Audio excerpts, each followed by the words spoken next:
ஒவ்வொரு குடும்பத்திற்கும் கருணை தொகையாக 10,000 ரூபாய் வழங்கப்படும். எங்களுடைய அதிமுக அரசு இருக்கின்ற பொழுது திறமையாக செயல்பட்டு கொரோனா காலத்தில் கூட ₹1 வரி வருமானம் இல்லாத போதே சிறப்பான ஆட்சி கொடுத்த அரசாங்கம் அதிமுக அரசு. இந்த அரசாங்கம் நீதிமன்றத்துடைய உத்தரவை மதிக்காமல், தீர்ப்பை மதிக்காமல் இருக்கின்ற ஒரே அரசாங்கம் திராவிட முன்னேற்ற கழக அரசாங்கம். இதே புரட்சி தலைவி அம்மாவுடைய 78வது பிறந்தநாள் விழா நிகழ்ச்சி தலைமை கழகத்திலே எழுச்சியோடு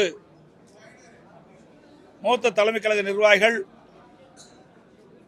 மற்றும் தலைமை கழக நிர்வாகிகள், மாவட்ட கழக செயலாளர்கள், மாண்புமிகு நாடாளுமன்ற உறுப்பினர்கள், மாண்புமிகு சட்டப்பேரவை உறுப்பினர்கள், முன்னாள் நாடாளுமன்ற சட்டமன்ற உறுப்பினர்கள், கழகத்திலே பல்வேறு பொறுப்பில் இருக்கின்ற நிர்வாகிகள், பொதுமக்கள் திரளாக தலைமை கழகத்திலே கூடி எங்களுடைய இதயம் புரட்சி தலைவி அம்மா அவர்களுக்கு மலர் மாலை அணிவித்து மலர் தூவி இன்றைக்கு பிறந்த விழாவை எழுச்சியோடு நாங்கள் கொண்டாடி இருக்கிறோம். இன்றைக்கு நடைபெறுகின்ற சட்டமன்ற பொது தேர்தலை ஒட்டி ஏற்கனவே 2 முறை அனைத்து இந்திய அண்ணா திராவிட முன்னேற்ற கழகத்தின் சார்பாக தேர்தல் அறிவிப்புகள் நாங்கள் வெளியிட்டுள்ளோம். இப்பொழுது அனைத்து இந்திய அண்ணா திராவிட முன்னேற்ற கழகத்தின் சார்பில் 3வது கட்ட தேர்தல் அறிவிப்புகள் வெளியிடுகிறோம். அறிவிப்பு 1. திரு ஸ்டாலின் தலைமையிலான நிர்வாக திறனற்ற விடியா திமுக ஆட்சியில் கடந்த 5 ஆண்டுகளில் அத்தியாவசிய பொருட்களின் விலைவாசி விஷம்போல் ஏறி மக்கள் கடுமையாக பாதிக்கப்பட்டுள்ளனர். அதேபோல் திராவிட முன்னேற்ற கழக ஆட்சி அமைந்த பிறகு சொத்து வரி, வீட்டு வரி, மின் கட்டணம், குடிநீர் வரி போன்ற பல வரிகள் இந்த அரசால் உயர்த்தப்பட்டுள்ளது. இதனால் மக்களின் அன்றாட குடும்ப சுமை பன்மடங்கு அதிகரித்துவிட்டது. எனவே மக்களின் சுமையை குறைக்கும் வகையில் அனைத்து இந்திய அண்ணா திராவிட முன்னேற்ற கழக ஆட்சி அமைந்தவுடன் ஒவ்வொரு குடும்பத்திற்கும் கருணை தொகையாக 10,000 ரூபாய் வழங்கப்படும். அறிவிப்பு 2. வேலைவாய்ப்பு அலுவலகங்களில் நம்முடைய இளைஞர்கள் பதிவு செய்து வேலைக்காக காத்திருக்கும் பட்டதாரிகளுக்கு மாதந்தோறும் 2,000 ரூபாயும், +2 வரை படித்து வேலைவாய்ப்பு அலுவலகத்தில் பதிவு செய்துள்ளோருக்கு மாதந்தோறும் 1000 ரூபாய் உதவித்தொகை வழங்கப்படும். அறிவிப்பு 3. மீன்பிடி தடைக்காலங்களில் மீனவர்களுக்கு தற்போது வழங்கப்பட்டு வரும் நிவாரணத் தொகை 8,000 ரூபாய். இந்த 8,000 ரூபாயிலிருந்து அதிமுக ஆட்சி மலர்ந்தவுடன் 12,000 ரூபாயாக உயர்த்தி வழங்கப்படும். ஒவ்வொரு ஆண்டும் தைப்பொங்கல் அன்று வழங்கப்பட்டு வரும் பொங்கல் தொகுப்புடன் சேர்ந்து 1000 ரூபாய் பொங்கல் பரிசாக வழங்கப்படும். கைத்தறி நெசவாளர்களுக்கு தற்போது வழங்கப்பட்டு வரும் விலையில்லா மின்சாரம் 300 யூனிட்டிலிருந்து 450 யூனிட்டாக உயர்த்தப்படும். விசைத்தறி நெசவாளருக்கு தற்போது வழங்கப்பட்டு வரும் 1000 யூனிட்டிலிருந்து 1400 யூனிட்டாக விலையில்லாமல் அவர்களுக்கு உயர்த்தி வழங்கப்படும். நகர பகுதியில் நடைபாதை ஓரமாக கடை வைத்திருக்கும் சிறு வியாபாரிகள் கூட்டுறவு வங்கியில் வாங்கிய கடன் முழுவதும் தள்ளுபடி செய்யப்படும்.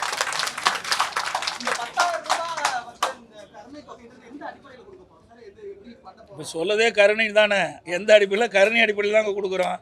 அதுதான் அந்த வாக்கியமே. ஆமாம், அனைத்து குடும்பத்தை தானே போட்டுக்கிறோம். குடும்பத்திற்கு வழங்கப்படும் தான் கொடுத்துருக்குறோம். ஒரு முறை தான் வழங்கப்படும்.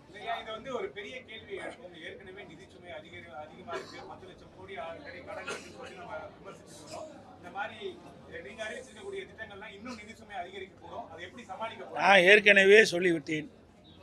எங்களுடைய அதிமுக அரசு இருக்கின்ற பொழுது திறமையாக செயல்பட்டு கொரோனா காலத்தில் கூட ₹1 வரி வருமானம் இல்லாத போதே சிறப்பான ஆட்சி கொடுத்த அரசாங்கம் அதிமுக அரசு.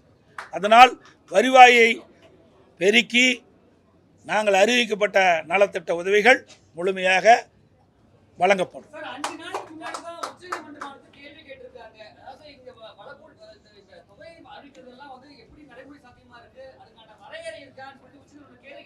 அதுக்கு தாங்க நான் சொல்கிறேன், வருவாயை உயர்த்தி பெருக்கி அதன் மூலமாக நாங்கள் அறிவிக்கப்பட்ட இந்த திட்டத்தை மக்களுக்கு வழங்கப்படும்.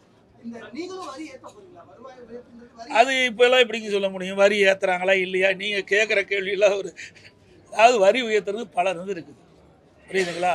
இன்றைக்கு வரி உயர்த்துவதற்கு பல்வேறு வழிகளில் நிதியில் இருக்குது.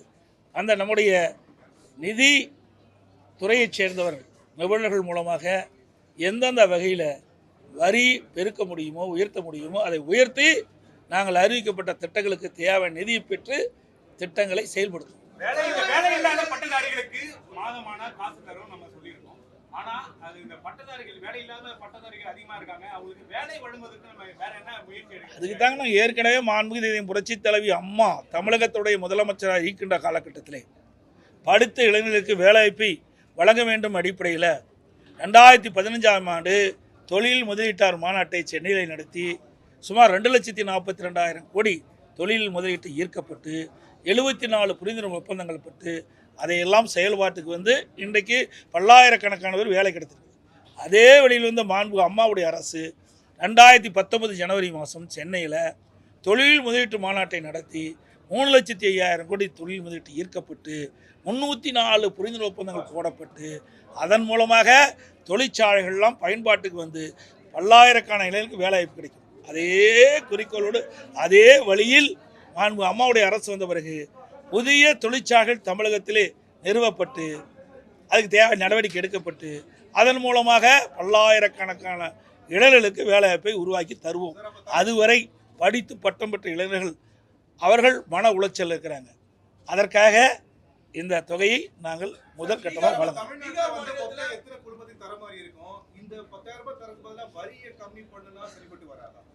சார், அதாவது முதல்ல ரொம்ப உயிருக்கு போராடிட்டு இருக்காங்க.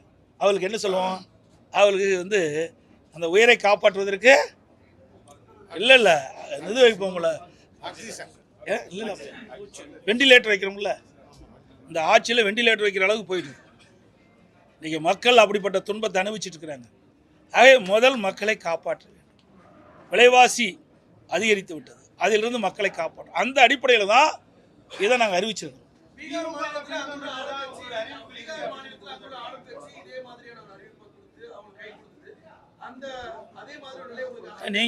நீங்களே கேள்வி கேட்டீங்க, நீங்களே பதிலும் சொல்லிட்டீங்க, இரண்டும் நீங்களே சொல்லிட்டீங்களே.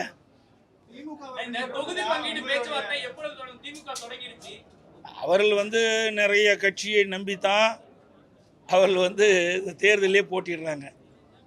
அதனால் அவர்கள் முன்கூட்டியே தொடங்கியிருக்காங்க. நாங்கள்லாம் பொறுமையாக தேர்தல் கூட்டணி குறித்து பேச்சுவார்த்தை ஏற்கனவே எங்களை என்னென்ன நிறைவேற்றி விட்டது, பேச்சுவார்த்தை நடத்திட்டோம். ஆனால் எந்தெந்த கட்சிக்கு எவ்வளோ தொகுதின்னு நிர்ணயிக்கல, விரைவாக நாங்கள் பேச்சுவார்த்தையை தொடங்குவோம்.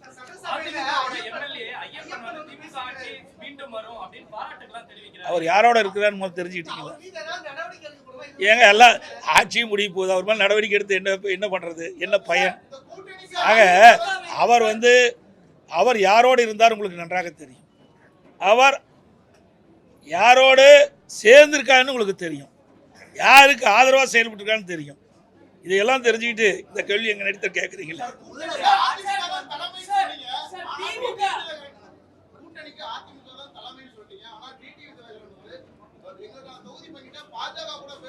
அதாவது நல்லா புரிஞ்சுக்கணும், அதிமுக தேசிய ஜனநாயக கூட்டணி, தேசிய ஜனநாயக கூட்டணி ஏற்கனவே அமைக்கப்பட்டது. இப்போ அதிமுக அதில் போய் சேர்ந்துருக்குது. ஏற்கனவே தேசிய ஜனநாயக கூட்டணி இடம்பெற்றிருக்கிற கட்சிகள்லாம் அவர்கள் அதன் மூலமாக நாங்கள் சீட்டுகளை பெறுவோம்னு சொல்லியிருக்கிறாங்க. அந்த அடிப்படை தான், புரியுதுங்களா? வேற ஒன்றும் கிடையாது.